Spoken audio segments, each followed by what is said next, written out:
Olá, tudo bem? Bem-vindas e bem-vindas a mais um Let's Talk. Eu sou a Karina Francisco, jornalista aqui da FGV AESP, e hoje eu tô com uma convidada muito especial, premiada, a Meg Aquino. Obrigada por vir hoje. Obrigada, Karina, por me convidar aqui.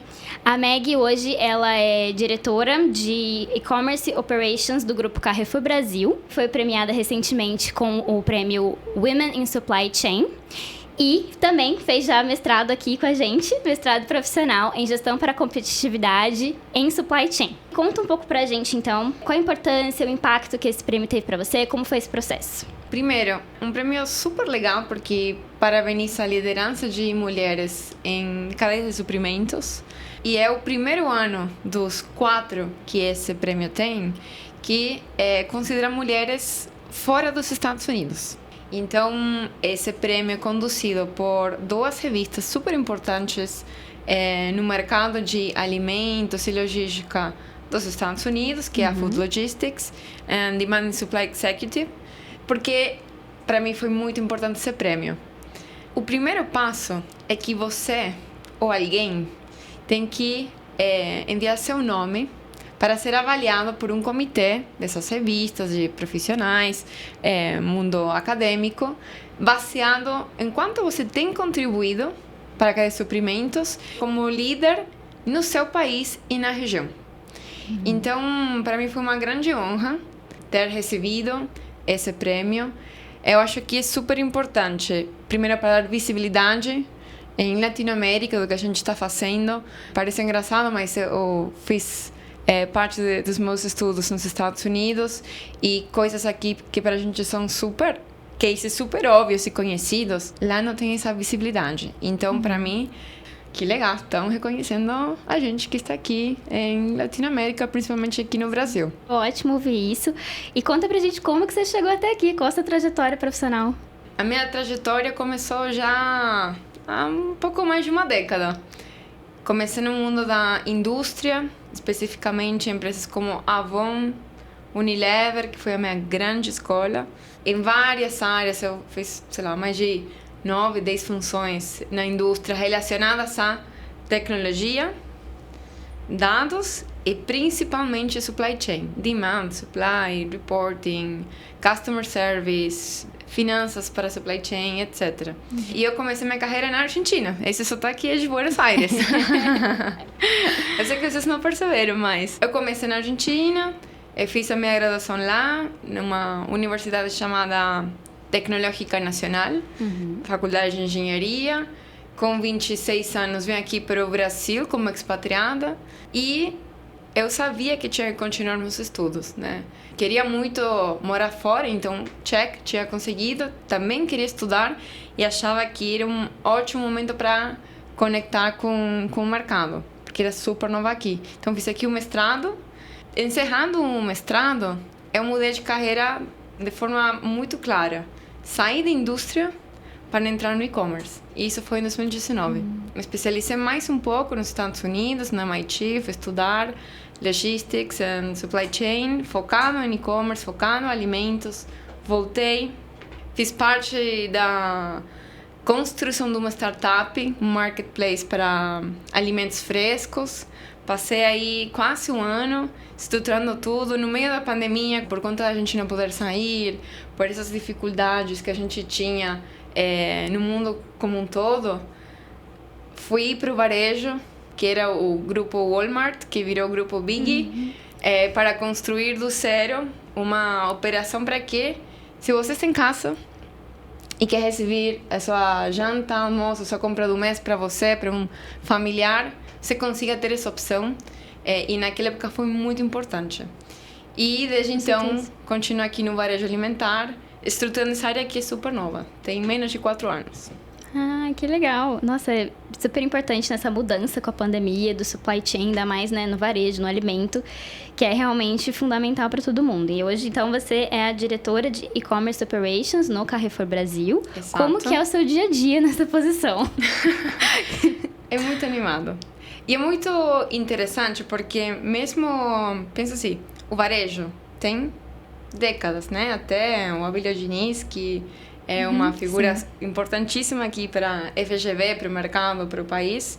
Tem muita experiência, tem muitos anos, muita construção. No caso do e-commerce alimentar, no varejo, tem pouquíssimos anos. Agora, se a gente olha em retrospectiva, né, nos últimos 4, tem evoluído bastante. Então, isso faz com que a minha rotina, a dinâmica do meu time, que eu olho tanto para todas as entregas que chamamos de Business to Consumer, B2C, tanto para Carrefour, Bom Preço, Nacional, Todo Dia, Sam's Club, Atacadão. Todas essas operações, quem desenha os processos, entende a direção que a gente está indo e estruturando essa cadeia, a tecnologia, os processos, o treinamento das 1.500 pessoas que trabalham nessa operação, meu time que conduz. E tudo isso começou do zero. Eu fui a funcionária número 1 disso. Então, ainda é uma jornada de muito dinamismo, muita construção e que requer de muita parceria e colaboração dentro e fora do grupo. Porque realmente é um mercado que se reconfigura com muita frequência e a minha rotina finalmente é estar super conectada com startups, com, obviamente, varejo, indústria, e o mundo da educação para conseguir conectar e elaborar o tempo inteiro e se adiantar o que vai acontecer para servir finalmente os nossos clientes da melhor forma. Sim, perfeito. É totalmente estratégico, né? Totalmente atual também. Então, parabéns pelo seu trabalho hoje. Obrigada. Falando um pouco até mais do prêmio, né? O prêmio é sobre mulheres, sobre liderança de mulheres. Entrando na questão de diversidade, né? Como está a diversidade na gestão da cadeia de suprimentos, né? Supply chain é muito masculino ainda, né? A realidade, como que tá a diversidade dentro, né, dessa área. E dentro de gestão, quando a gente tem uma equipe, né, altamente diversa, quais são as dificuldades e oportunidades que a gente tem para gerir uma equipe com alta diversidade? Ok. Bom, de fato, tem vários estudos, né? McKinsey e outras grandes instituições que ano a ano mostram que a liderança está sendo mais diversa, tem mais mulheres em cadeia de suprimentos. O ponto é que esses estudos estão focados em mercados como os Estados Unidos ou na Europa, ou são de fato abrangentes. Se a amostra, para te falar na Latinoamérica, a gente está evoluindo ou não, ela é pequena. Eu vou falar pelas pessoas que eu vejo no meu dia a dia, na network, né, de liderança, de supply chain, de logística. Estamos aumentando essa diversidade, tem muitas mulheres. E cada vez mais em posição de liderança, e a gente, por sorte, está parando de falar mulheres em liderança como se fosse uma coisa rara e estranha, porque liderança vai além do seu gênero, das suas orientações sexuais, da sua cor de pele, das suas crenças religiosas. Então, estamos falando de liderança. Temos um grande caminho ainda por trilhar, mas eu vejo a evolução no sentido que temos cada vez mulheres de diversas cidades conduzindo, liderando times em diversas áreas de supply, especificamente e com mais destaque em logística, áreas que, quando eu comecei a carreira, eram predominantemente masculinas. Então, existe uma evolução e isso ajuda as pessoas que estão começando a carreira a ver-se representadas, a sentir, olha, eu posso também estar nessa cadeira porque estou vendo uma pessoa assim assim. Então, por isso eu gosto de falar de diversidade, porque a gente precisa ter mais pessoas de perfis diferentes nessas posições para que outras consigam se enxergar, que é um primeiro passo. Depois, obviamente, tem a ambição de cada um. Então, acho que é super importante nesse momento que a gente tenha algumas pessoas a mais conduzindo, dar visibilidade a isso, contar, mostrar que é possível, para convidar outros, para despertar aquela curiosidade e saber que tem mais opções, que não são as únicas e talvez não são as melhores, mas que se eu quero ir para nessa direção, um dia conduzir um time, ser C-level, etc., posso fazer, independentemente das minhas escolhas, origem, gênero, etc. Nossa, perfeito, realmente. Eu mostrar que dá, né? Quanto mais a gente estiver naquela posição, mais a gente acredita que a gente pode chegar lá, né? E você comentou que fazer o mestrado foi um turning point pra você, pra ir pro e-commerce, né? Sim. Qual que é o impacto do mestrado? Já falou um pouco da sua carreira, mas no seu prêmio, tem algumas conexões? O que mudou a partir daquele ponto? Teve muita influência. Vou falar de alguns grandes pontos, tá? O que mudou. Vou começar pelo pessoal e não pelo profissional. Sim. Imagina, eu cheguei aqui num país com uma empresa específica, que eu já conhecia a cultura, que estava há muitos anos e tempo, mas eu não entendia, eu não conhecia o contexto fora do meu universo específico. Então, vir aqui de forma presencial, híbrida, já em 2018, 2017, e conhecer, interagir com as pessoas, entender a complexidade, tentar entender a complexidade tributária do Brasil e outras questões, primeiro me fez desafiar como pessoa, me integrar com pessoas de diferentes indústrias e me aproximar muito mais da cultura. Segundo ponto é a disciplina acadêmica que eu ganhei, tanto na escrita, que como Argentina não foi uma coisa fácil. Imagino. E o rigor acadêmico, em nenhum momento falaram, bom, ela tem um background X, então vamos baixar a régua. Jamais. Pelo contrário, super desafiada, com todo o apoio, mas, obviamente, eu tinha que fazer a minha parte. Isso foi fundamental no segundo passo, a grande porta que a escola me abriu, que foi fazer a minha pós-graduação no MIT, e não só conseguir aplicar, passar e fazer parte dessa turma, mas eu virei presidente do curso da época. Olha. Pela qualidade do trabalho acadêmico, pela liderança e interação com o time. E isso eu aprendi aqui, né? Escola, cada vez que eu pegava um trabalho, eu fazia um diagnóstico, de suprimentos, de logística, de mercado, etc. Foi a escola que me deu, tá? Então, obviamente, é um mix de coisas, da experiência, vivências, metodologia, framework, mas foi fundamental. E, novamente, o prestígio que a escola tem. Então, isso tem ajudado a abrir portas. Eu, por muito tempo, venho aqui aos encontros, palestras, eu faço questão de ficar em contato, porque acho um lugar que me inspira, me conecto com pessoas maravilhosas. Tem vários estudantes aqui que viraram estagiários, consultores do meu time. Então, acho que eu tenho certeza que minha passagem pela FGV fez diferença na minha carreira. Eu abracei e também fez diferença na minha vida, integrada profissional e pessoal. Ah, que gostoso ouvir isso. A gente deve ficar sempre muito feliz de receber você aqui na FGV, sempre, né? Um projeto de muito sucesso, com muita liderança, com premiação.